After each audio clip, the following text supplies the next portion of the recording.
to one and all.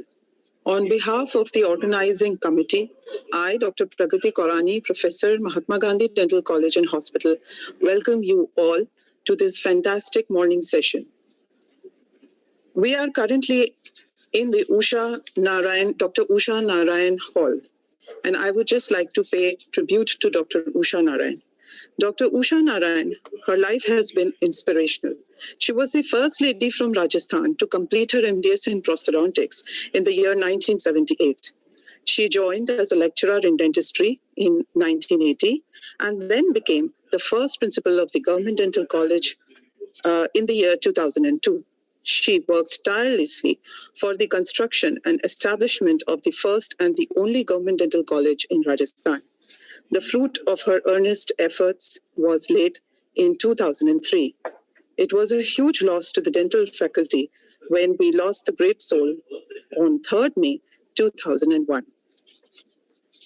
With this little tribute, we now move on to our next session.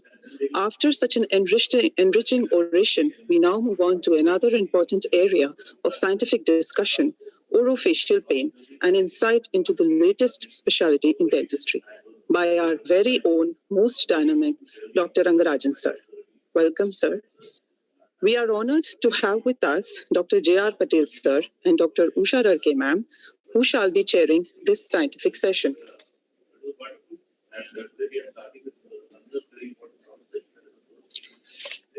I am indeed honored to have Dr. J.R. Patel sir in person with us here. Thank you, sir. Dr. J.R. Patel is currently working as the Dean and Professor of Narasimha Bai Patel Dental College and Hospital of Sankalp Chand Patel University. He did his BDS and MDS from Government Dental College and Hospital, Ahmedabad. He was the president of the Indian Prosthodontist Society as well as Gujarat State Branch. With more than 65 publications in both national and international index journals to his credit, sir is an inspiration to us all. Thank you, sir. Dr. Usha Radke ma'am, Dean and Head of the Department of Prosthodontics, VSPM Dental College, Nagpur, is a huge inspiration to us. Ma'am is a Senate member of the Maharashtra University of Health Sciences, Fellow of the International College of Dentists, Fellow of the Pere Fauchard Academy, International College of Prosthodontics. Ma'am is a reviewer of the Journal of the Indian Prosthodontic Society, the Journal of Contemporary Dentistry. And she also has the honor of developing a mobile application Prayas for oral cancer awareness among general population. Thank you, ma'am, for joining this morning with us. Now I hand over the session to the chairpersons to take over to kindly introduce our keynote lecturer.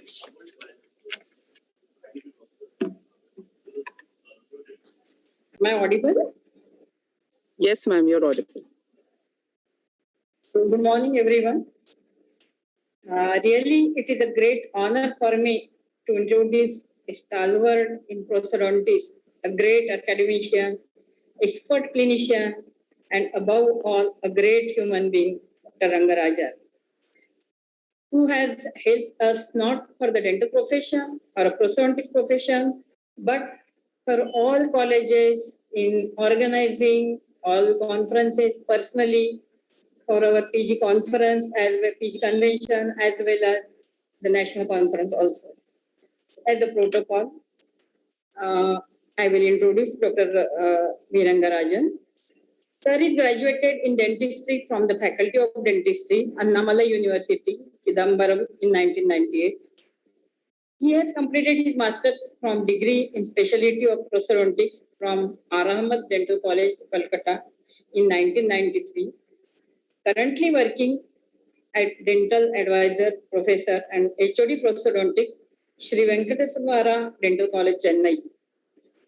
He is the first South Indian dentist to receive the Diploma in Oral Implantology from International Congress of Oral Implantologists, New York, for his work in his field in 2013. He is one of the first complete fellowship and membership in TMD, orofacial pain, and dental sleep medicine conducted by Smile USA and Roseman University, USA in 2020. Sir is President-elect Indian Prosthodontic Society. He is a section editor, Indian Journal of Dental Research.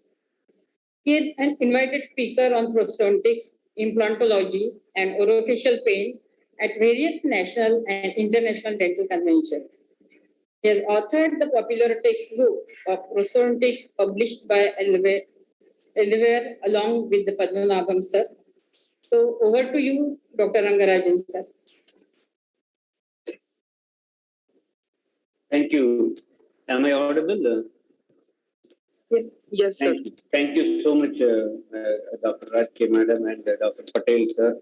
It's really a privilege to speak in front of chairpersons of such high regard. Really thank you. And let me just share my screen.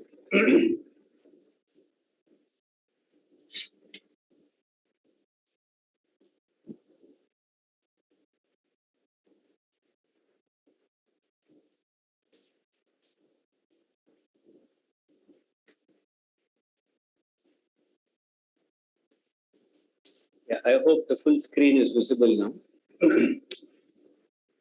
Yes, sir. So my topic for today is a very new specialty in dentistry, which is orofacial pain. Now, this as a specialty was given this specialty status by CODA, which is the Commission for Dental Accreditation in the United States under the ADA, which is something like the Dental Council of India for the various specialties recognized in the United States. And usually, as we all know, once the United States recognizes and Europe recognizes, it then comes to the rest of the world, basically. But this is a new baby that was born in March 31st, 2020, last year. And I would like to basically, and I'm glad that, from 2017, I have been taking some special interest in this specialty. And I've also done a fellowship and a mastership program in this specialty. And just to introduce all the students as to what is this specialty really about and what is the scope of the specialty and how useful it is for all the patients with pain that we see.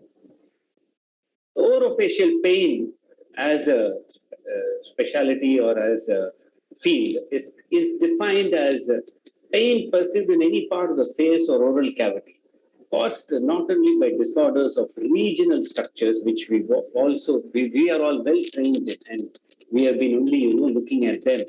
It could also be dysfunction of the nervous system, or to even referral from distant sources not even related to the head and neck. So that is how complex this whole field of orofacial pain is. And it is dedicated basically to evidence-based understanding. Whatever we see, whatever guidelines we look at in orofacial pain is all evidence-based. Nobody comes and says that it works in my hands, so this has to be correct. So everything is backed by scientific evidence, and that is how this specialty has progressed over so many years. We will just see a brief evolution of this field.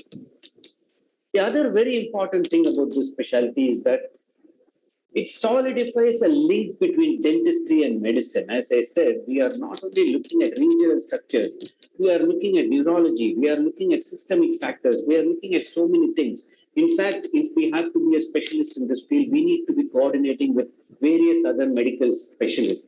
So that itself acknowledges that the orofacial pain, the orofacial region, the oral cavity, and the masticatory system are an integral part of the entire body and of total patient care. There is no question at all about that. So this all started with the American Academy of Orofacial Pain, which was founded in 1975. In 1975, it was called as the American Academy of Craniomandibular Orthopedics, which went on to be called as the American Academy of Craniomandibular Disorders. And in 1992, this name of American Academy, or AAOP, was coined in 1992 for this academy. Now, then in 1994, the American Board of Orofacial Pain was founded. Whereas, just like the diplomate or the board exams, the Indian Board of Prosthodontics, this also certifies specialists from across the world so that they all have uniform training, knowledge, and education, and they can address patients in similar ways across the world. So we now have a written exam, which is a part 1 exam, which is of MCQ type, about 200 questions. And then a year later, we need to go and give a physical exam and an oral exam where we are, given some cases and patients, and we need to discuss the treatment plans. So this usually happens, these exams happen during the American Academy of AAOP annual conferences every year in the US. Now, there are also guidelines which are, which have been published by the AAOP for many years. So they have been published, evidence-based guidelines, as I said, on this subject.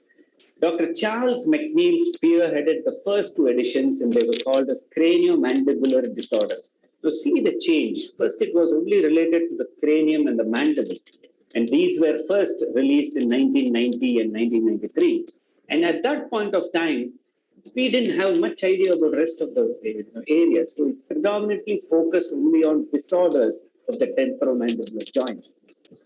Then in 1996, under the editorship of one of the pioneers in orofacial pain, Dr. Jeffrey O'Keefe, whom we all had the privilege of listening to in the Jaipur conference, the third edition of AAOP guidelines was published. And now, as you can see, that the whole name was changed to orofacial pain because they realized that there was a need to expand the guidelines to include disorders presenting not only as TMDs, but also related to TMDs. And also to reflect the fact that TMDs and orofacial pain should not be regarded as separate conditions, but that TMD should be considered as part of the disorders that are under the umbrella of this so-called specialty of orofacial pain. So now these disorders included not only head and neck disorders, but several neuropathic pain conditions, as well as psychological and biobehavioral factors, which we are going to see as I go along this. And this is the current guidelines that has been published by the orofacial pain. As I said, completely evidence-based. They will take one problem like migraine or one problem like this derangement, and then give you evidence-based views on the diagnosis, on the treatment, and as to what is the latest literature that says on this. So before I want to go into the topic completely, I'm going to give you first 5 case scenarios which I have treated over the past 3-4 years. Just 5 interesting cases. And I want all the postgraduates to take a pen and paper and just note down what they think is the diagnosis for each of these cases. And once I finish, they probably will look at what really was the diagnosis. Case 1 was a 52-year-old male truck driver. He complains of bruxism, grinding, and morning headache for the past 6 months. His wife says he snores. He says he doesn't. He has typical, like everybody else, with bruxism. He has loss of vertical dimension. And obviously, what do we do as prosthodontists? We give him immediately a hard acrylic splint so that, we raise the vertical dimension. And then what are we looking at? We are only looking at full mouth rehabilitation. The problem was what happened to him was this hard acrylic stent that was given worsened the headache. So we are going to go back and analyze it at the end of my lecture after we see what exactly orofacial pain covers. Case 2 was a 63-year-old female, pain in the upper left quadrant, okay? Pain in the upper left quadrant. And you can see there, one tooth has also been extracted for the past 5 years. And this is my own patient. And root canal was done, crown was done in tooth number 26. And then finally we had to extract, because even after about 4 years, after patient complained of pain in that tooth, we did a root canal, we did a crown, of course, done by an endodontist, and then a crown by me. And then, of course, we still extracted the tooth. Still, the patient's pain had not gone away from the region. We are going to see what is the problem here. Case number 3, 40-year-old female, pain and headache in the maxillary right second premolar for the past 4 to 5 years. Pain is accompanied by lacrimation and nasal congestion on the same side. And there is a spontaneous remission. That is, the pain just goes away for 3 to 6 months, then comes back again. The patient has been treated by neurologists for trigeminal neuralgia, or by ENT specialists for sinusitis, allergic rhinitis.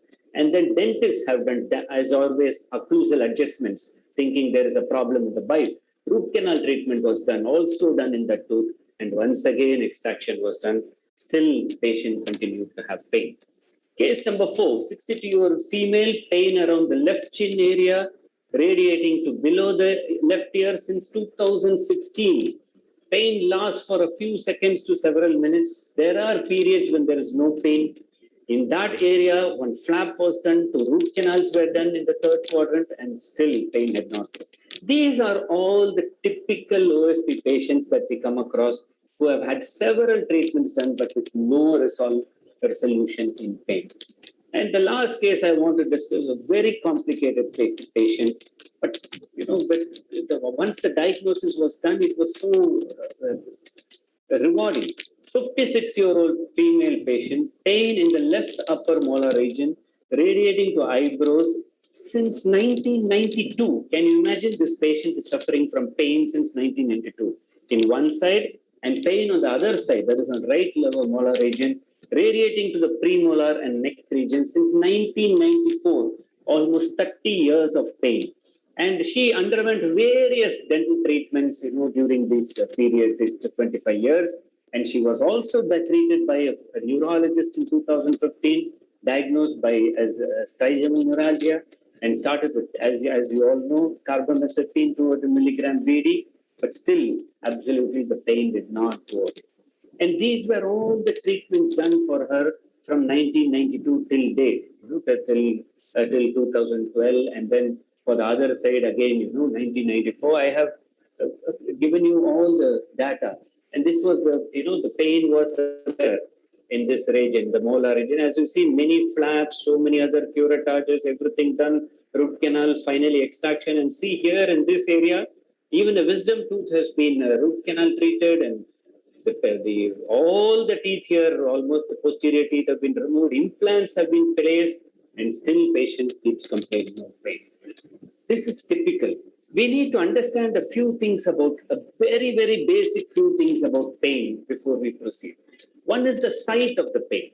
This is the location at which the patient feels the pain. Now, patient comes and says, okay, I feel pain in the molar region. Now, that is the site of the pain.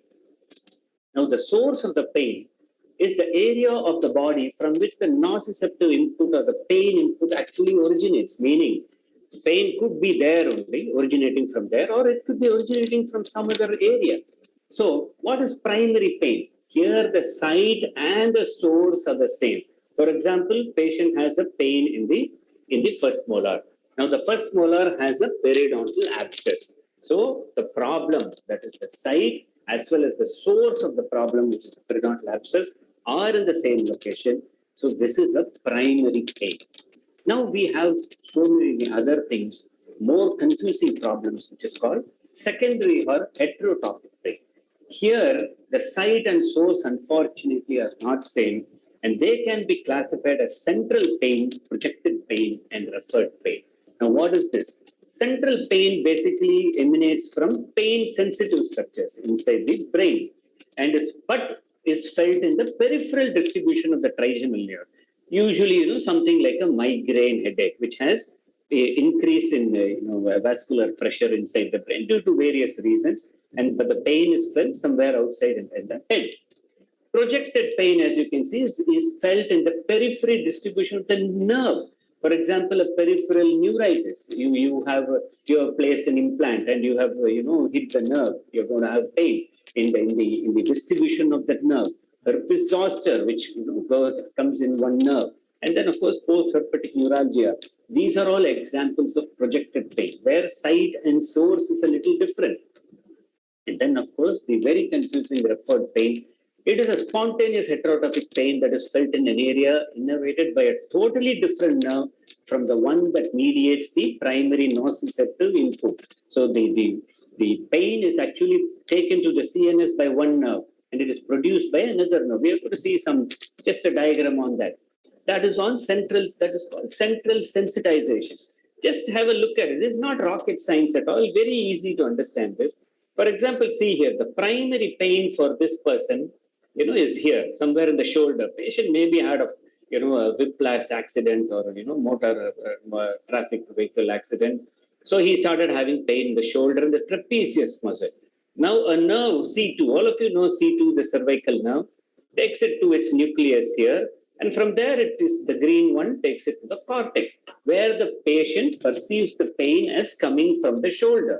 Now, what happens in central sensitization is, now that if this pain is not stopped or is not recognized, is not treated completely, there is a continuous pain input which is coming from this neuron, which is from the C2 area. As you can see here, this neuron, this green neuron, then goes and talks to another neuron in the same nucleus, which is actually from another nerve. It is basically converging on another neuron, and you can see here, it starts affecting the V2 division of the trigeminal nerve, and also the V1 division of the trigeminal nerve, which is the ophthalmic and the maxillary division. And now pain starts, emanating from this area also and going to the cortex. This is typically central sensitization and referred pain. Pain is started actually in one, but now what happens? The C2 pain will start going down after some time. Patient will feel pain only in this area, but actually this is the site of pain now. And where is the source of pain? The source of pain is actually the shoulder. And unless we are going to diagnose that and the muscle that is causing that problem, we will keep on, treating various parts in the face and the head where trigeminal nerve is supplying. We will never be able to go back to what the C2 happens. That is where our diagnostic capability lies in this field called orofacial pain. So how to differentiate primary pain from referred pain? Obviously, primary pain, local provocation of the source, like for example, periodontitis. You are tapping that, the tooth will be tender to percussion. You tap the tooth, you're going to have pain. So that is local provocation increases the source. Referred, wholly spontaneous and dependent upon the original source of pain. Now, how many times have we seen a patient coming with pulpitis? The offending tooth is in the lower jaw, whereas the pain will be in the upper jaw. And how much ever you're going to tap the upper jaw, you're not going to have any tooth, you're not going to have any pain. If you find the source of the pain, local provocation will increase the referred pain. So what are the diagnostic rules? Just some simple rules.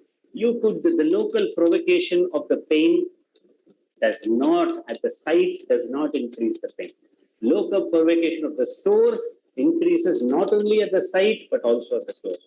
The simple technique to do is just to give an LANC. Now, patient comes to you and says pain in the tooth, and you find nothing wrong in the tooth. So what will you do? Without doing any procedure, just try to block the area, give a local anesthetic. See if the patient's pain is going down. If the patient's pain is not going down, 100% you can be sure that the tooth or that area is not the cause for pain. The pain is coming from some other source. And of course, if you are able to detect the source, as we see in so many other areas like myofascial pain, we give an injection in that muscle, the source, the site, which is probably the head, will start paining. So that is how we go about. Just a little tip there. The term comorbidity was first introduced in the early 70s by an American called Alan Fenty. Now, what does this do? So 2-3 entities can run along together. Migraine can be there. That can be followed by myofascial pain. There could be concomitant trigeminal neuralgia. So many things could be running concomitantly. And of course, there are relevant clinical overlaps between some of the painful temporomandibular disorders and headache conditions that may hamper the diagnostic process and treatment. So this itself is a recommendation. As you see, all these are, I'm speaking with evidence and with scientific literature. Nothing what I'm saying is what I think, I know or I do. So when we look at all this, the first ever international classification of orofacial pain, the first edition of it came out in 2020. And guess who published it? Cephalalgia, a headache journal with a very, very high impact factor that publishes what should be our domain, because there are so many things which with neurologists also it is involved here. So they classified, and as you can see, so many of these extremely fantastic societies were involved in this classification. So the American Academy of Orofacial Pain, the International Headache Society, the INFORM and IASP, and so many others. So what did the classification say? Class 1 was given completely dental. Dental pain, oral, mucosal. We are all experts in this. I don't want to go about it. The second most important classification, the separate classification, was given to what is called as myofascial orofacial pain. which I keep harping on all my orofacial pain lectures, that this is the key to many, many orofacial pain problems. You can see there is a primary means always any primary condition, we don't know the cause for, because many, many reasons could be there for it. And of course, secondary when we know the cause for it. And then of course, our own favorite, temporomandibular joint pain. Primary, again, here also we don't know the cause for it. The secondary temporomandibular is attributed to arthritis. We know that. It could be attributed to disc displacement. We know anterior disc displacement with reduction, without reduction. We know all these degenerative joint diseases like osteoarthritis, and could also be due to subluxation or luxation or subluxation or various joint dislocations. So this is 3. I will just talk a little bit about myofascial and temporomandibular joint before going to 4, 5, 6, 7 of the classification. So the primary disorder, as I told you, is with no causative reason. And of course, for TMDs, the most important thing we need to know is the RDC TMD, which is the research diagnostic criteria, which started as the RDC TMD in 1992, and it was revised to DC TMD, that is the diagnostic criteria TMD in 2014. It included what is called as Axis 1 and Axis 2. Axis 1 was a physical assessment using diagnostic data, and Axis 2 was psychosocial state.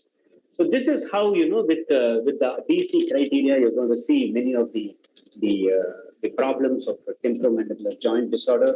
There will be a description, there will be a history, and there will be an examination where it's positive for what all.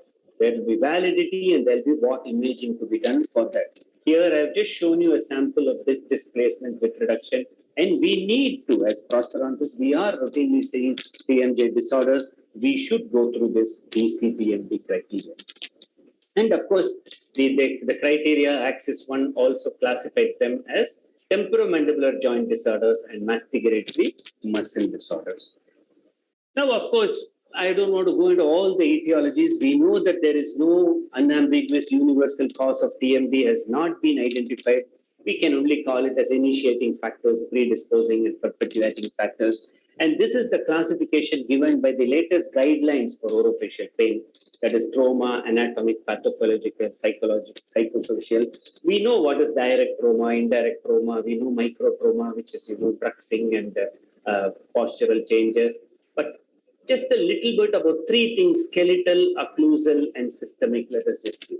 Skeletal factors have been implicated since past for a long time. But as of today, their role may be less strong than previously believed in TMDs.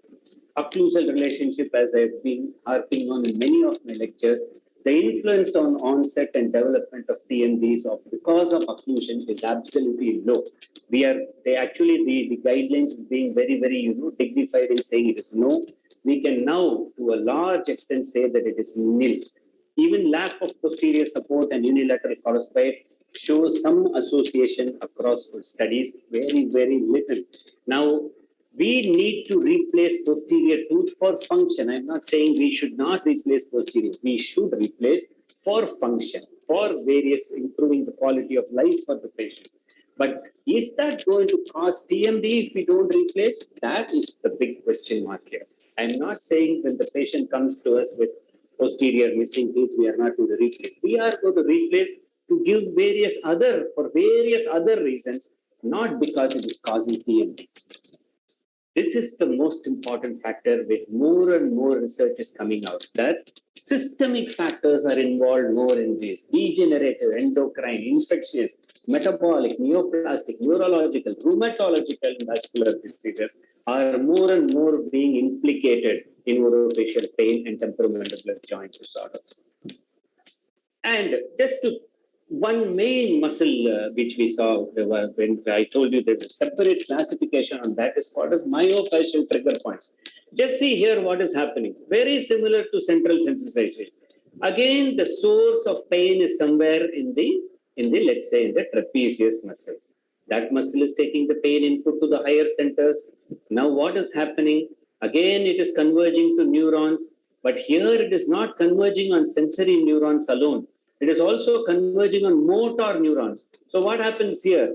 Not only there is pain from the muscle in the face, though the pain in the shoulder, the source is the shoulder, the patient will not be even able to open the mouth, which is called as protective co-contraction. And then also the patient can develop what is called as myofascial trigger points. That is, you have not been able to detect the source of pain, not in the shoulder, it can be in the head, it can be migraine, it can be any problem. It keeps on going for a few months or years. And this can then lead to what is called a central sensitization, which can lead to pain in other areas. That is the meaning that we want to convey here. So protective co-contraction is basically a central nervous system response to injury or even a threat of injury. How many patients have we seen? We have given a block. We have done an extraction. We have done removed the tooth, wisdom tooth, or whatever, and after 2-3 days, patient comes with inability to open the mouth. This is typical of what is called as protective co-contraction. The antagonist muscle groups seem to fire during movement in an attempt to protect the injured part. When the patient is just sitting comfortably, there won't be any pain. But using or functioning the muscle will increase pain. There is limited mouth opening. I told you, not only the sensory part is affected, the motor part is also affected. But when the patient is asked to open slowly, can achieve full opening. I can't go, this is a short lecture, really difficult for me to go into detail about all this. But remember all this. These are all points to remember when patient comes to you next with an inability to open the mouth. Very, very important to diagnose is myofascial pain. Again, I repeat so many times, it is a regional ache. Here, the patient has pain even when he is just at rest. The muscle, the pain starts, the muscle is aching heavily because of presence of myofascial trigger points. Now, just see the etiology. Trauma could be one, hypovitaminosis could be one, poor physical conditioning, poor posture and other things, fatigue, viral infections, emotional stress, and I already talked to you about deep pain input. And various other factors also. Again, systemic, hyperthyroid, hypermobility, hypomagnesemia, poor posture, iron deficiency. All this can cause myofascial pain, which I never knew before I started taking this program. And trigger points, when you palpate the muscle, they are felt as taut bands, some knotted bands, which when palpated, not only elicits pain there, but it also refers the pain to other areas. And generally, each muscle will have its own clinical accurate pattern of referral. Masseter will refer in a particular direction or particular areas. Temporalis will refer in particular areas. That kind of a thing. And the pain is often reported by the patient as headache. For example, we are going to discuss this later also. Patient will come to you with just pain in one of the teeth. His teeth are absolutely fine, as you are going to see in one of those cases. But the moment you palpate the masseter muscle, the patient will say, yes, that's the pain, I'm feeling. You are palpating somewhere else. The pain is actually coming somewhere else. So you are recreating the familiar pain of the patient. So we need to get trained in all this. As I said, masseter, just imagine, masseter refers to the posterior teeth, specifically to the teeth, refers to the joint. We may be thinking it's a joint. Actually, it will be a myofascial pain from masseter.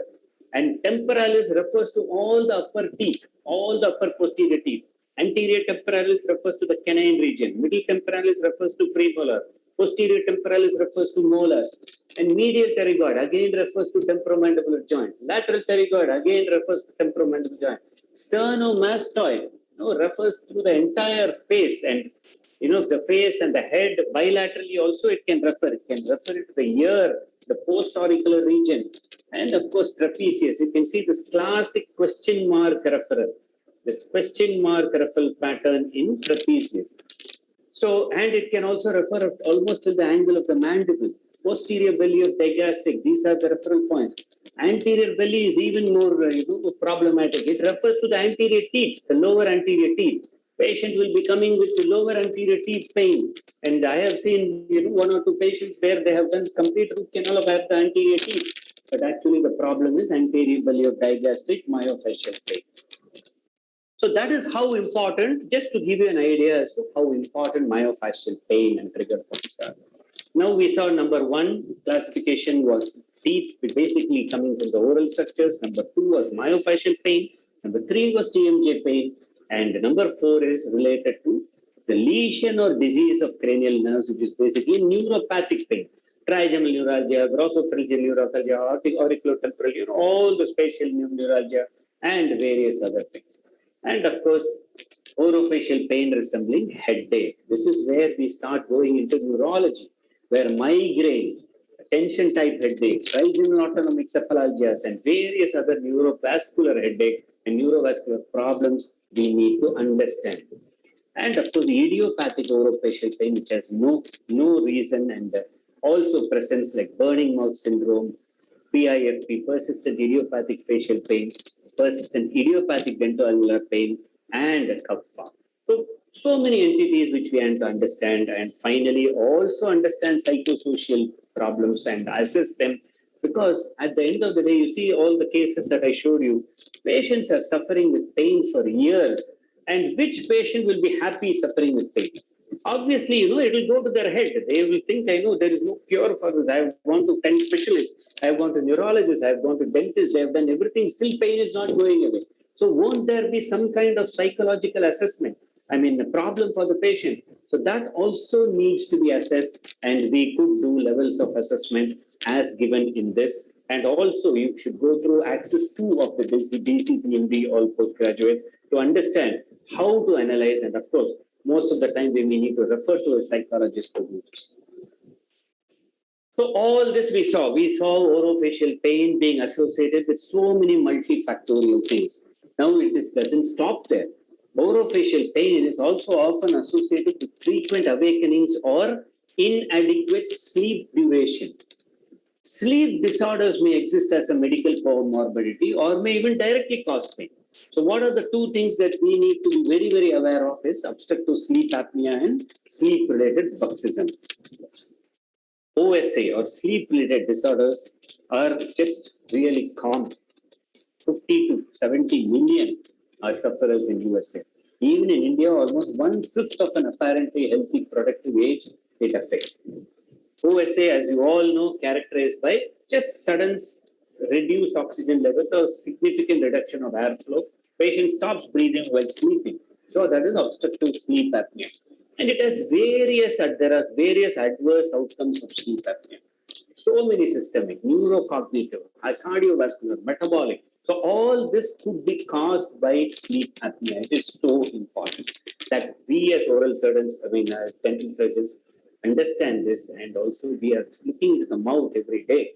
We need to see if anybody is suffering from this. There are, of course, predisposing factors. One of the most important predisposing factors is excess body weight and increase in excess preference. Many of them get better if the body weight itself is reduced. So how do we diagnose OSA? Only with a sleep history. And how many of us take a sleep history in our clinics? And because this can affect, and I'm going to show you, because vertical dimension is affected, is increased, you are going to be worsening a patient's OSA. You may be, sending him to his final rites. So comprehensive sleep history, presence of characteristic clinical features, but most importantly, polysomnography needs to be done. The sleep study needs to be done for his accurate diagnosis. Mallampati score is a very, very easy method. We are looking into the patient's mouth every day. A class 1. This is a class 1 where you can see the posterior pharyngeal state clearly. Here a little bit, definitely much less. Here slightly, here nothing. Now class 3 and class 4 patients, these two patients have a 58 to 82% chance of OSA. We need to understand that. Next time we look into the mouth of a patient, we need to realize that, this patient could have an OSA problem. And generally we grade OSA as the AHI index, which is the apnea hypopnea index.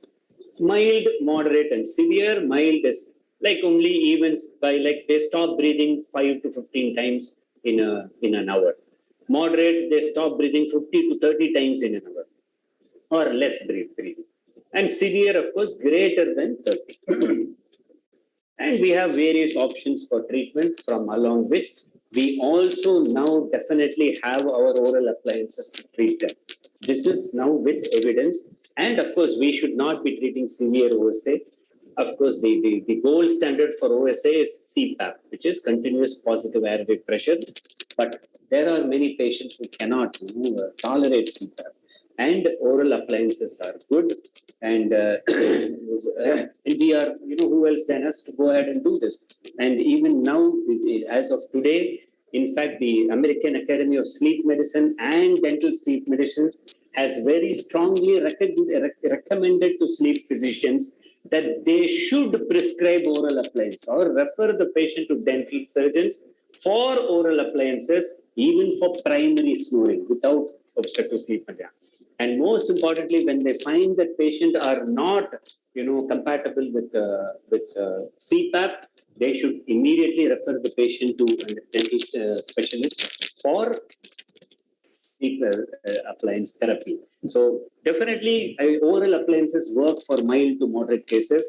Severe cases, still a lot of it will bring down, but not to a great extent.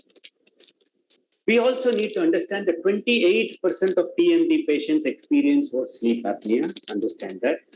And do OSA patients wake up with headache? Yes, 48% of OSA patients wake up with morning headache. Patient keeps waking up with a headache. And why? Because he has not had enough oxygen in the night. Throughout the night, he's been hypoxic.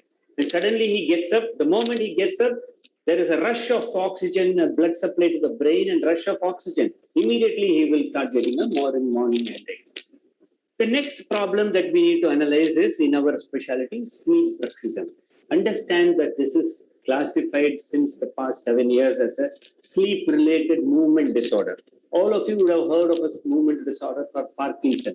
Of course, this is not, I'm not saying this is Parkinson's, but there's something like that. This is a movement disorder. When it is a movement disorder, how are we thinking that, our appliances and by grinding occlusion, we are going to solve this problem? So is occlusion, the one strongly held belief that occlusion and presentation of tooth wear were demonstrated is now rather doubtful. One of the classic articles was by Ramford in 1961, which stated that occlusion was the interferences was the cause for bruxism. But we have come a long way from there. We are over 70 years now from 1961 and 60 years. And there are many studies which confirm that occlusion interference did not cause bruxism, and sleep bruxism activity was not reduced by occlusal therapy. Studies also reported a similar prevalence of sleep bruxism in people with bruxers and with occlusal and without occlusal interferences. So what is the current hypothesis? Central and autonomic nervous systems, they are in the genesis of oromandibular activity during sleep. That is the key here. And of course, we need to understand this concept called RMMA or rhythmic masticatory muscle activity, which happens usually during sleep arousals, which is a stage of our sleep. Of course, we should also, all of us have to understand that there is something called secondary bruxism. It's not just, we don't know the cause or, it is central or autonomic. All these substances cause bruxism. It is very clearly proved. And by just stopping these medications or these chemicals, we will be able to reduce bruxism. So you need to just look at that also. So how do we diagnose bruxism? Yes, tooth grinding sounds fine. Abnormal tooth wear we see. And the abnormal tooth wear can be, with bruxism, without bruxism. It can be even for patients with, various other reasons and with even GERD and transient morning headache or muscle pain. All these things can be there. But most importantly, we should diagnose, confirm only with PSG, that is polysomnography, with audio-visual recording, so that we are able to hear the sound of RMMA while the patient is moving the jaw. So there should be electrodes attached to the masseter and temporalis, and check all these things. Now, sleep bruxism and TMD, no correlation between TMD and frequency of sleep. But everybody says, your joint is paining, you must be bruxing, immediately put a splint. No correlation of joint problem and TMD as of today. But OFP, yes. The prevalence of orofacial pain in subjects with sleep bruxism ranges from 66 to 84%. 1/3 of patients with bruxism may also have OSA and headaches. So understand that. That also can happen. So it appears as though sleep bruxism and sleep disordered breathing like OSA, they coexist. Some patients can have both. This is a clinical challenge. But one thing you have to understand, for us, what is the gold standard for bruxism? We give what is called as a stabilization splint. Now, what is the stabilization splint or hard acrylic splint doing? It is increasing the vertical dimension of the patient. And when you increase the vertical dimension of the patient, you are automatically retruding the mandible. When you're retruding the mandible, if the patient is already having OSA, you are worsening the OSA. So please understand that and remember that whenever you give a stabilization splint or you raise the vertical dimension, you need to be careful. You need to check whether the patient is having a comorbidity of obstructive sleep apnea. This is very, very important to take home. And orofacial, obviously, I told you 4 or 5 years they are suffering. They will report sleep of poor quality also. So many factors. We saw neurologic, neurovascular, so many things. Sleep is disturbing them. So it is very important for the oral clinician to identify if the transient jaw muscle pain in the morning in TMD patients is isolated, or if it is secondary to bruxism or sleep apnea, because then obviously the treatment is going to differ. So we have to check everything in totality. So what is the scope? We saw neurovascular comes under this, neuropathic pain comes under this, musculoskeletal myofascial comes under this, OSA and bruxism, and I told you very important systemic factors also play a great role. In general, we see that the first differential diagnosis for non-dental pain on a tooth, the patient complains of tooth pain, but you don't find any problem with the tooth, look at myofascial. That is the first thing that should come to our head, which is myofascial pain, followed by neuropathic, neurovascular, and cytopenic. So let's just go back finally to these 5 patients, just to discuss a little bit about these patients. And I'm sure by now, you would have been able to diagnose even with this little, at least some of them. So case 1 was a 52-year-old male truck driver, complains of grinding teeth and morning headache. So obviously, what is that? And he snores. Well, he doesn't know, but his wife says he snores. So obviously, this is a patient of OSA. And what have we done? We have given a hard acrylic splint and raised the vertical dimension. So what has happened to the headache? Headache is worsened because his apnea is worsening with the hard acrylic splint. So that was case 1. So what did we do? We, instead of a hard, an acrylic stent, we gave the patient a mandibular advancement device, this is called as an MDSA, which we have given for the patient, which also takes care of his sleep apnea and also protects the teeth with these splints. So this is something we need to understand, that you should not be giving a splint for a patient with OSA that we normally give. Now, case 2 was, as I told you, this was my own patient. From 2012, I was treating her. We did root canal. She complained typical of pain only in this molar region, okay, from 2012. And then for 5 years, I went on with root canal. Then I did a crown. Then finally, I told me, we extracted the tooth, and still patient pain had not gone down. And she was frankly one of the first cases that I took for clinical evaluation during my training in this specialty. And finally, what did we discover? The patient had severe myofascial pain. The moment we touched the procedure, she said that was the pain that was referring to her. And what was the reason for that myofascial pain? Vitamin D insufficiency. The moment we put the patient on vitamin D supplements, all her myofascial pain started going down, and the tooth pain also came down. So just imagine, without this training, I would never, and that's why I'm trying to educate so many people here and across. I should just imagine, we could never ever have diagnosed this unless we have got training to speak. Excuse me, sir. Yes, sir. Yes, madam. Just two more slides. That's all. Yes, sir. So case 3, as you all saw, was a 40-year-old female. I told you second premolar and all these things had been done. And this is a neurovascular problem. Trigeminal autonomic cephalalgia, paroxysmal hemicrania, which is responsive to indomethacin. The moment you give indomethacin, the pain will come down. The patient has been suffering with tooth pain for 5 years. So just imagine that. And case 4 was again pain around the left chin area. I told you this was a case of trigeminal neuralgia. And this was already seen by so many dentists. And I'm so happy I did an MRI. And I ordered for an MRI. You can see here clearly compression of trigeminal nerve root exit zone by the vascular root. So that nerve was being compressed there. So that typically causes trigeminal neuralgia. And finally, this last case, which I've talked to you, was 30 years patient was suffering. And we finally diagnosed this as traumatic neuroma. Some procedure was done and the nerve has been cut in that area. in the local area of the trigeminal nerve, deafferentation happens.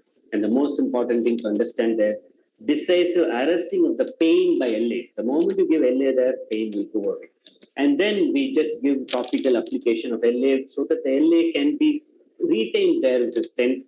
That is the kind of stent we give and retain the LA in position. Patients started getting much better with this kind of a treatment.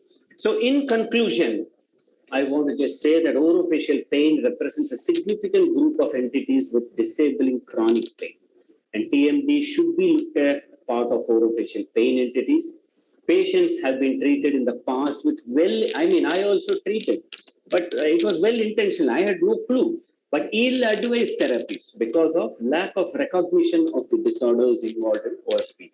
And untreated pain, as you also, becomes chronic and permanent. It hits the central nervous system. It starts going to some other areas. It's a huge problem we are trying to solve. Specialty recognition definitely will have a positive impact and change this trend. It incorporates evidence-based diagnosis and treatment, which is the need of the hour. There is no question of saying, I use this gadget and that gadget and I'm able to diagnose TMD and pain. There is no evidence for it as of today. And it can be a manifestation of a systemic disorder and must be managed by multidisciplinary specialists with other medical specialists also. It feels good to be coordinating with neurologists and other people and to speak on the same wavelength as them. And I feel we should start including this as part of our undergraduate curriculum. So in gratitude to all the conference committee for the wonderful organization and this most wonderful memento which they had sent to all of us. Of course, all these headphones that I'm speaking to you with was also thanks to the organizing committee. So thoughtful of them, really appreciate them. And my best wishes to all of you out there, stay safe and take care. And at any point of time, feel free to mail me at drviranga@gmail.com. Best wishes. Take care.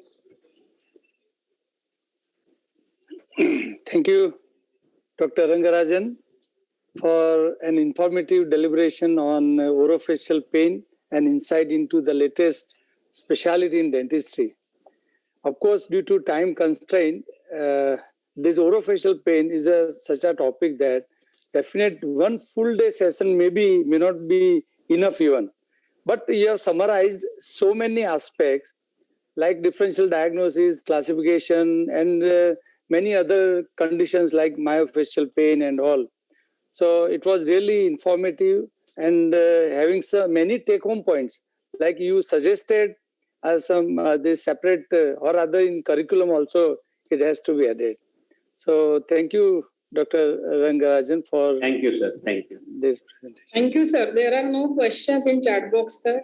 I think you have explained each and everything, and it is always a wonderful session, and it is always our pleasure for the youngsters as well as the seniors like us to listen your sessions. And it was a very vital topic, but untouched, very less touch that topic, you touch it. And I think with your deliberations, in spite of the latest advances in our specialty in dental profession, not many more are practicing this topic or related to orofacial pain. But with your deliberations, I am sure that all practitioners, youngsters and seniors, they can think or they will start. They are inspired, they are motivated to think differently, to think the patient, to see the patients. Otherwise, we are sending the patients to the ENT specialists, neurologists, orthopedician. That is a vicious circle. We are not detecting, we are not getting the direct diagnosis or a perfect diagnosis. But definitely, the time was less, but we would like to listen you in many more conferences, many more topics, and our youngsters will be benefited to you. Thank you. Thank you a lot. Thank you, madam. Thank you so much. Thank you, sir. Thank you so much. Thank you. I would like to now extend my gratitude to Dr. J.R. Patel, sir. Thank you so much, sir, for joining us. Thank you for chairing the session, sir. Kindly accept a token of appreciation from our side. My pleasure. Kindly accept, sir. It's my pleasure. Thank you. Thank you, sir. Thank you, the whole organizing committee, for conducting wonderful virtual PG convention. Wish Thank you you, all the sir. best. Thank you, sir. Thank you, ma'am, for sparing your valuable time and being with us today morning for chairing this fantastic lecture. Thank you, ma'am. Please accept a token of appreciation from our side. Thank you, ma'am. Thank you. Dr. Pragati, Dr. Padia, and your organizing committee for this wonderful PG convention, and all the best. All the best. Thank you, ma'am. Thank you so much, sir. Thank you, Rangarajan, sir. Thank you for Thank such you, a thank you. fantastic lecture. Thank you, sir.